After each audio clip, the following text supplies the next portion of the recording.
You're listening to The Lyndia Grant Show. Think on these things with Lyndia Grant. Well, good evening, Radio 1 listeners.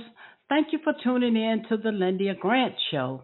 As we kick off the end of the month, really, to kick off the 15th year of being on Radio 1, Spirit 1340 WYCB. We came on June 8th. And so we are delighted to have had some outstanding shows every week. And we've had Dr. Julianne Malvo on with us every week. This week, our second guest after our commercials will be our second regular, Attorney Dana Stebbins. She's talking about what's going to be happening with our president, who was considered number 45, and his handprint that's on the courts and the judges and what's going on with that. So anyway, I just want you to know to tune in to hear what she has to say. But before we go to the second half, we're going to start with Dr. Julianne, who is our regular every week, and she's going to talk politics and economy. She's an economist in her PhD. And we're going to go ahead and get started with you, Dr. Julianne. You got about 10 minutes, 11 minutes max. Okay, wonderful. Well, it's good to be with you, Lyndia. Again, congratulations on the anniversary. Takes persistence and resilience to continue to do this work every week. So thank you. And thank you. Now, we record on Tuesdays, and this is played on Friday. So the hot news of this week, of course, is the Biden debate with the former president, which happened on CNN on Thursday. Since I don't have eyeballs in the back of my head, I don't know what happened, but I do know that this is a really important debate. It's the first one that we've seen happen this early in the electoral season. Usually we would be waiting until September to see something like this happen, but it's happening early, and there's a lot at stake for both candidates. Of course, both of them are old. So, the orange man is going to say that Biden is too old, but he's only about 2 years younger than Biden, or maybe 3. So the question is going to be how they comport themselves. They have very good rules, no interrupting. The moderators can turn the mic off. In any case, it's going to be a showdown. And no matter what happens, there's going to be at least one more debate before the election in November. But as we can see, this election is very tight. It's very, very tight. They're polling about even. In some cases, one is up 1 point or one is up another point. The biggest concerns for President Biden are young people. Young people are very indifferent to this election. Black men in particular seem to be. Now, a poll is just a snapshot, Lyndia. A poll is not anything but a snapshot. It's how you feel today. So you ask me today how I feel. I say I feel pretty good. You ask me tomorrow, I say I feel like you know what. And which one are you going to pay attention to? So let's just be clear about that. The polling is not the election. The polling is how people are feeling then. But we do know that there is a challenge. There are other challenges as well. On Tuesday, we're seeing some other things happen that I can't really report on just yet. But one of the elections to look at is to look at Jamal Bowman and against Mr. Latimer in New York. Jamal is part of the squad. His district has changed twice in terms of redistricting, so it's more Westchester County than it is the Bronx, which is what it was before. He was a principal in the Bronx. Again, this is it's a nail biter, except for the fact that Mr. Latimer has the support of AIPAC, which is a Jewish lobby, American Israel Political Action Committee, and they spent more than $10 million trying to defeat him. So we'll see what happens there. In Arizona, Lauren Boebert, a big Trumpy, is up. She moved her district. She only won her last election by 500 votes. So see, she was in the third district I believe Colorado. She was only in the third. She was in the third district, so she moved to the fourth, which was on the other side of the state. And we'll see what happens there. She is up against someone who I believe Trump has endorsed. She's a little firecracker, and she doesn't know how to act. Basically made headlines for groping her date and vaping in a public space. We're not going to keep on with that. But in any case, all these electoral results raise questions about who has influence in both parties. In the Republican side, it's whether or not they're Trumpies. On the Democratic side, are they progressive or are they moderate? Hillary Clinton had jumped into the Bowman versus Latimer race, and I wish she hadn't. I've been a big Hillary fan over the years, but I think she should have kept her opinion to herself. She supported, of course, Mr. Latimer, not Jamal Bowman. Moving right along, we still don't have a budget, and Congress is working on a budget. The budget that the Republicans have put out now slashes the Justice Department by $1 billion. Let me repeat that. Slashes the Justice Department of Justice by $1 billion. This is their retaliation to Merrick Garland and the others' handling of the Orange Man. But it doesn't just deal with the Orange Man. It deals with the Civil Rights Division, which we know Kristen Clark has been doing a really great job there. It deals with any number of other law enforcement issues. $1 billion cut is a sizable cut. It shouldn't be happening, but it actually is. And then, Lyndia, we can't talk about anything without talking about this heat. Yes. It is hot. It is hot as hell. It's the only way we can put it. Ordinarily, this would not be a political issue, but if you're a gentleman or lady who works on a roof or anything like that, you're working in hazardous conditions. Yeah. And most employers do not have any provisions for these hazardous conditions. That means if some employers will give you a 15-minute break 2 or 3 times a day. Others won't give you anything. We saw that 1,300 people died at the Hajj overseas. We saw that. But there have also been people who died here from extreme heat. And so if you work outside, insist that your employer give you periodic breaks. You do not want to die because of excess heat. And speaking of excess heat, on tomorrow, Saturday, Reverend William Barber is coming to Washington with his Moral March. It starts at 10 a.m. at 3rd and Pennsylvania Avenue. Many people have asked that they perhaps postpone the march or do something because, again, it's projected to be over 100 degrees on Saturday. But they have said they won't postpone. So if you do plan to go, and it's a worthy cause, I might roll down there for a minute. If you go, take your water with you, be hydrated, be careful.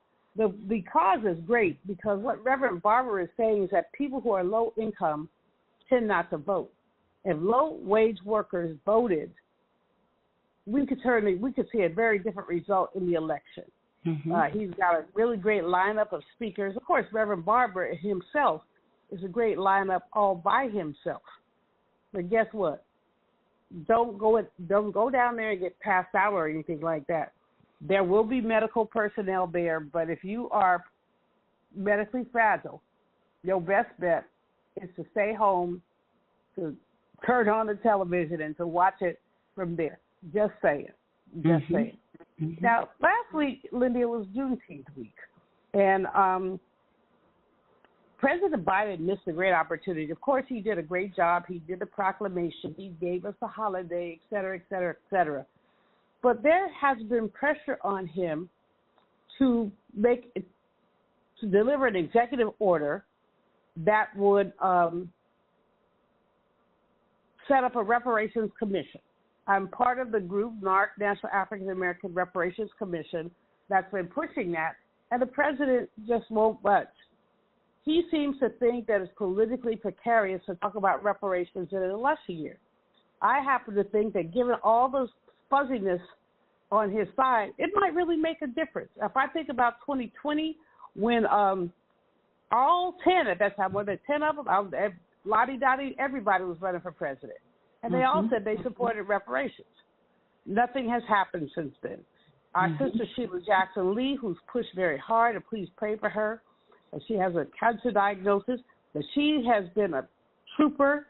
She's been amazing, but there is still no more. I think the president missed an opportunity, to connect Juneteenth to reparations, to economic justice for black people. He didn't do it. All righty then. That's my time cue. Yes, it is. Thank you so much, Dr. Julian. We'll talk to you next week. Now we're going to go to our commercial break. Back in a moment. If it wasn't for my care coach at AmeriHealth, I probably wouldn't be so healthy right now. As a man, we don't get checkups or see a doctor regularly anyways. It's probably just a man thing because none of my partners go either. We know we should, but we just don't, and hope it works out. So what changed for you? AmeriHealth assigned me a care coach, somebody that gives one-on-one help, answer questions, explain things, and help set my appointments. She also helped me understand what having high blood pressure really means and ways to manage it so it doesn't kill me. It ain't nothing to play with. If you're a member of AmeriHealth, ask for a care coach. I'm glad I got mine. At AmeriHealth, if you need a care coach, you can have one. Just call us at 1-877-759-6224 to get connected. 1-877-759-6224. This program is funded in part by the government of the District of Columbia Department of Healthcare Finance. Mayor Muriel Bowser.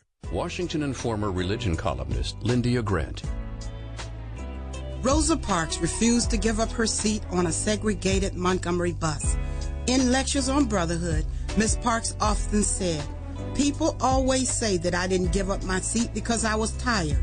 But that wasn't true. I was not tired physically.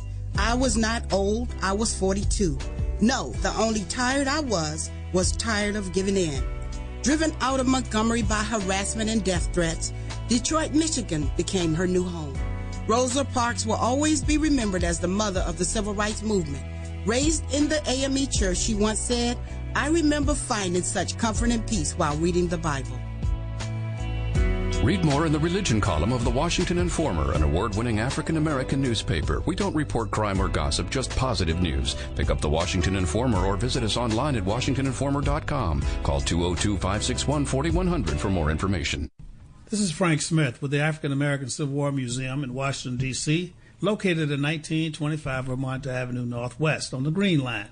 Did you know that a recent study found that children who visit museums do better in school and in life than children who do not?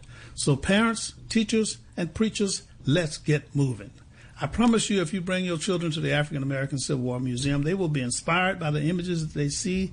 They will be impressed by our living history reenactors who are always available, and they will be involved in our scavenger hunt that takes them throughout our exhibit.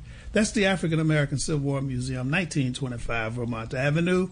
Our hours are 10 to 6:30 on weekdays, 12 to 4 on Saturdays and Sundays. See it.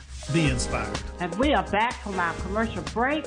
Thank you for tuning in to the Lyndia Grant Show here this month of June 2024 as we celebrate our last show for the month of June. We came on the air June 8th, 15 years ago. So I just want to thank all of you for tuning in.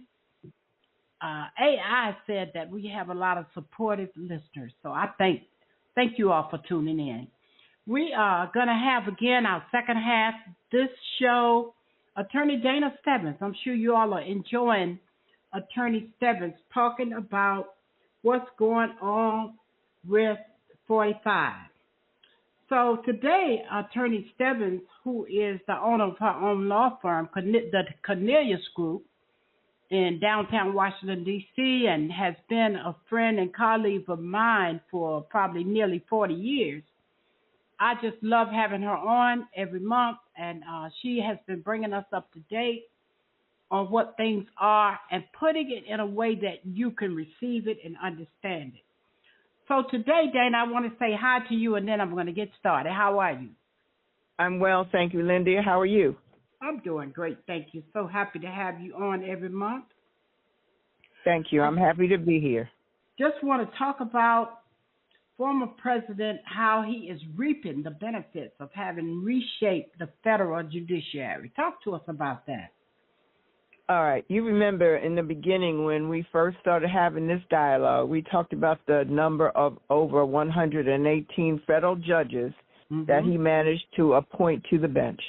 Okay. And so now that he has been indicted, the first United States president to be indicted in the nation's 234 years history with total criminal charges to date of over 91 and trials scheduled that were supposed to start in April and go all the way through. Because his judges are actually hearing many of those cases, he is reaping the benefits because those cases are being either postponed, delayed, changed. He's been allowed to file appeal after appeal. So let me give you some examples, all right? He's facing 40 felony counts in Florida from the case where he tried to steal and hide government classified documents, right? Right. And also 4 counts where he tried to overturn the 2020 election by trying to get the vote counters to change their votes. In that case, which was supposed to start, that case has been delayed and now will not probably go to trial until after the election. He has been bragging about the fact that this case and all the other cases against him are politically motivated, and that the reason they're going after him is because he's about to be reelected president. Okay? Wow. Okay. Then he's been charged in a hush money case. Now, that was the case that was brought by the Manhattan District Attorney in New York, in which he was recently convicted. He went before a judge who he did not appoint, who held a fair trial despite the fact that they tried to have him thrown off the case many times to quash all of the evidence that the U.S. attorney was presenting. He was convicted by a jury of his peers unanimously, and he is now a convicted felon.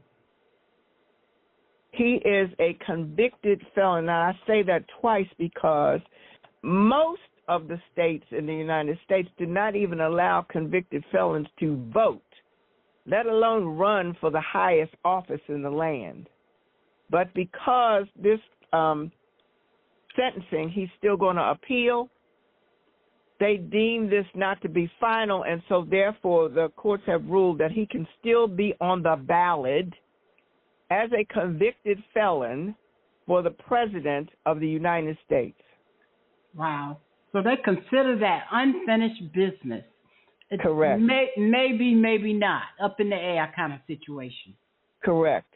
Isn't that something? All right, but he will be sentenced before the election, and so we will know whether he's supposed to go to jail or what was supposed to happen to him, but none of that will happen until this becomes final, and that will be after the election. Oh, my goodness. Well, okay. Then you got the Fannie Willis case in Fulton County, where this black female prosecutor charged him with 13 counts. To date, they have tried to get her thrown off of this case because they alleged that she had an affair with one of her fellow prosecutors and therefore did not have the ability to be fair and impartial. The judge in this case has resisted that and has determined that she can continue to prosecute, but has not set a trial date. Therefore, that case will probably not go to trial before the election either. And she was blessed to get reelected with an even larger vote count than when she first got in. Absolutely, because she's not an appointed. She was an elected prosecutor, and the citizens of her state decided she was doing an outstanding job and reelected her. I'm glad you pointed that out. Mm-hmm.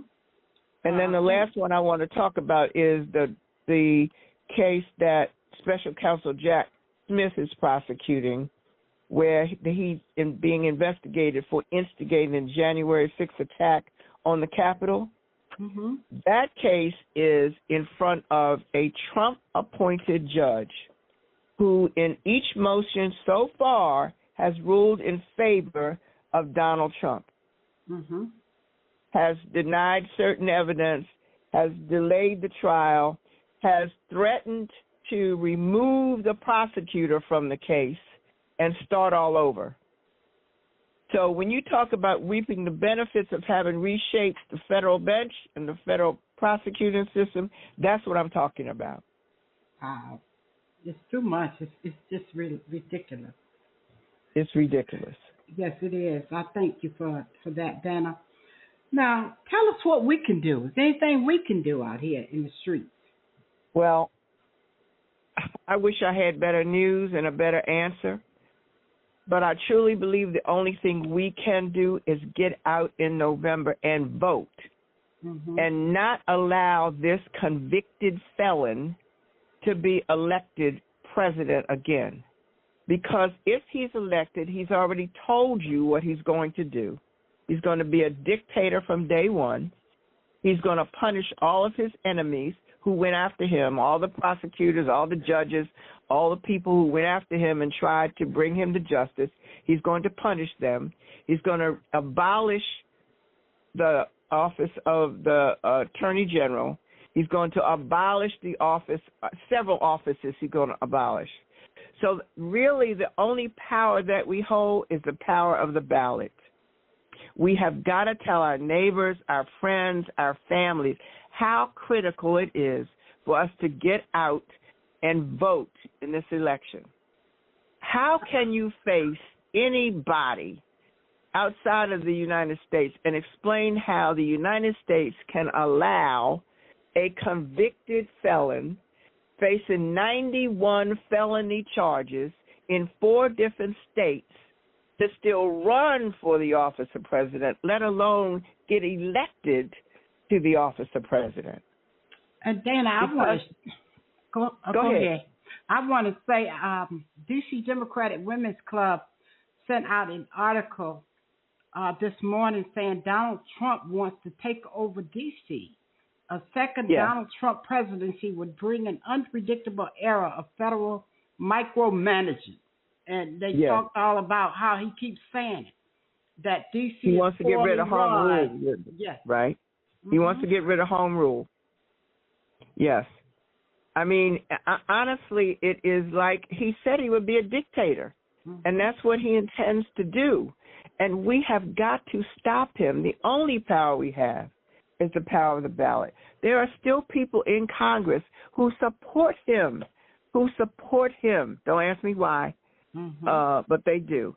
There are people on the Supreme Court who support him and keep ruling in his favor. There's a case pending that would grant him immunity from any crime he may have ever committed. And the Supreme Court is going to rule on that case. We have got to use the power that we have to make sure he never gets into the highest office in this land, ever. I know there's some concerns about Joe Biden. I know there are concerns about Israel and the war. I know all of that, and some of those concerns are legitimate. But when you contrast a fair, decent, rational human being like Joe Biden against a convicted criminal who has stated his intentions to carry out a criminal enterprise in the White House from the Oval Office, there can't be any doubt in who you're going to support. There just can't be. Amen. You're absolutely correct. Dana, we've used up our time, but you go ahead and give us a close. Well, I'm just going to repeat my close that I say every time you allow me to express my views, Lyndia, and that is the people ultimately control what happens to us, and the only way we do that is through the vote. We have got to exercise. We cannot have a I don't care or I don't think I make a difference. Everybody makes a difference, and everybody needs to get out and vote. Yes, indeed. All right, Attorney Dana Stebbins, we love having you on, and we hope that what you are saying is getting through to our listeners, and we're going to be sharing this on Facebook and through all of our social media. Look forward to talking back to you next month. Thank you. All right, that concludes our show this week, the Lyndia Grant Show here on Spirit 1340 WYCB. As we close out our 15th anniversary celebration, we ask that you will tune in again next week. Starting in July, we have some shows coming up that are already booked, and we will be on every Friday, and we look forward to seeing you come back and join us. I always close with this. Words, thoughts, and deeds have a boomerang effect, so be careful what you send out, because we do become what we think about. And Scripture says, my people perish for the lack of knowledge. From the Lyndia Grant Show, I am your host, Lyndia Grant. Until next week, good day. Washington Informer religion columnist Lyndia Grant. And that day came. I wonder if there are any of us who have any real idea about how despairing many are today. Do you have any concept at all of how hopeless life appears to be for many young people in our day? On every side, there are troubles, and they don't know where to turn. They find no sense of meaning to life. There are not merely passing fancies. They are conditions under which some live all the time without a ray of hope. Invite your friends to worship service. That'll help them. I feel strongly that we need to lift up our voices on these matters because God will be the light that will shine in those dark places. Read more in the religion column of the Washington Informer, an award-winning African-American newspaper. We don't report crime or gossip, just positive news. Pick up the Washington Informer or visit us online at washingtoninformer.com. Call 202-561-4100 for more information. Thank you for listening to The Lyndia Grant Show. Think on these things with your host, Lyndia Grant.